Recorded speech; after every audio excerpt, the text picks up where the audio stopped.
बिस्मिल्लाहिर्रहमानिर्रहीम, अस्सलाम वालेकुम एंड वेलकम टू फखर से अल्लाह एसोसिएशन।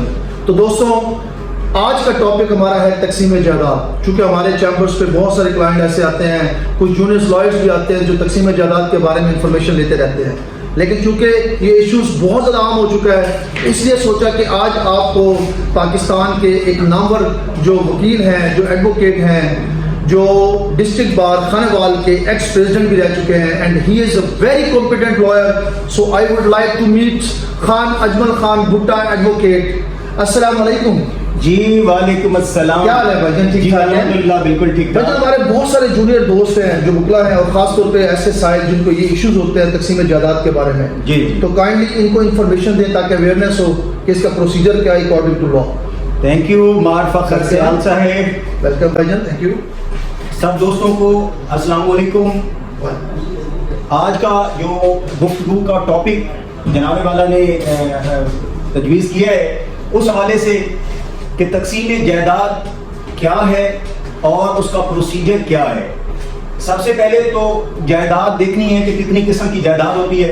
ठीक है। जायदाद दो किस्म की उसको हम तकसीम करते हैं। एक ज़रई किस्म की जायदाद होती है और दूसरा सकनी या कमर्शियल जायदाद। ये इन जायदादों की तकसीम भी मुख्तलिफ होती है। जब हम ज़रई जायदाद की तकसीम के लिए, क्योंकि वो एक मुश्तरका खाते में एक खेवट होती है, उसमें बेशुमार मालकान होते हैं, 100 होते हैं, 50 होते हैं, 200 होते हैं, तो इन लोगों के दरमियान वो खाता, वो खेवट मुश्तरका होती है, जिस वजह से लोगों को बड़े प्रॉब्लम आते हैं। और आमतौर पे ये कहा जाता है कि जितने भी दुनिया में मसाइल हैं वो ज़मीन और जन की वजह से हैं, तो उनमें एक ये मसला ज़मीन वाला होता है, तो उस पे लोगों के मामला मसाइल पैदा होते हैं। तो इसकी तकसीम का एक तरीकाकार प्रोसीजर लैंड रेवेन्यू एक्ट में दिया गया है, जिसके मुताबिक ज़रई जायदाद, जिसको हम ज़रई रकबा कहते हैं, उसकी तकसीम का तरीकाकार दफ़ा 35 लैंड रेवेन्यू एक्ट में ये बयान किया गया है।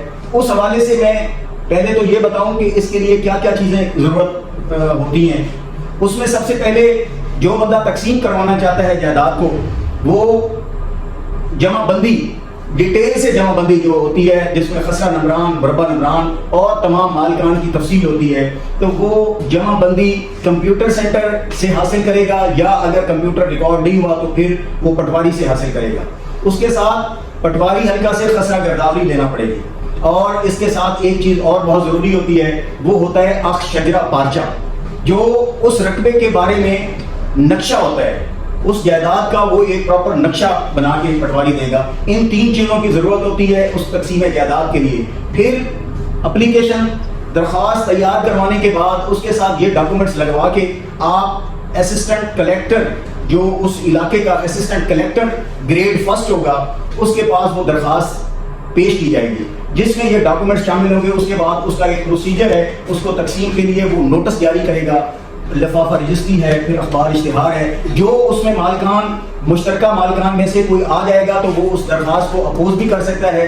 अदरवाइज वो इस प्रोसेस को अडॉप्ट करने के बाद फिर वो उसको तकसीम के लिए उससे जो जिसने एप्लीकेशन गुजारी है उससे वो वनडे तजवीज़ करवाएगा कि आप अपने जो आप वंडा बनवाना चाहते हैं उसकी आप तजवीज़ पेश करें। जब तजवीज़ आ जाती है तो फिर उसके बाद मुतल्लिका जो असिस्टेंट कलेक्टर ग्रेड 1 है वो भेजता है पटवारी के पास एक रोककार कि आप अलिफ बे जीम नक्शा वो बनाकर भिजवाएं। पहले वो नक्शा जब आएगा अलिफ बे जीम, तो उसके बाद जो असिस्टेंट कलेक्टर ग्रेड 1 होता है उसकी ये ड्यूटी में शामिल है कि वो उस रकबा, उस जायदाद का जाके मौका मुलाजा करे।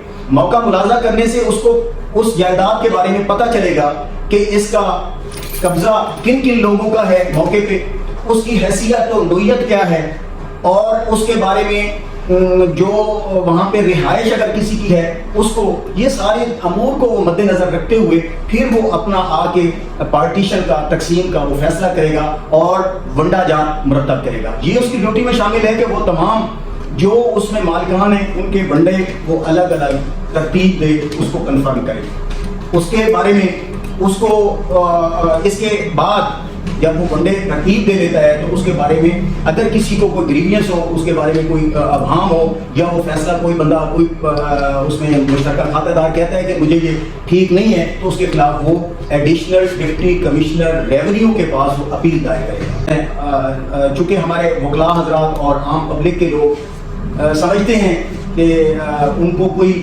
رزق کے حوالے سے کوئی تنگی یا کشادگی نہیں ہے، تو میں ان کے لیے ایک چھوٹا سا وظیفہ وہ بیان کر دیتا ہوں، بتا دیتا ہوں، تو اللہ پاک ان کا رزق کشادہ فرما دے گا۔ اس میں صرف آپ نے چلتے پھرتے جب بھی آپ کو موقع ملے آپ نے پڑھنا ہے سبحان اللہ و بحمدہ اللہم صلی علی محمد وعلی آل محمد اللہم اغفر لی۔ جزاک اللہ خوش۔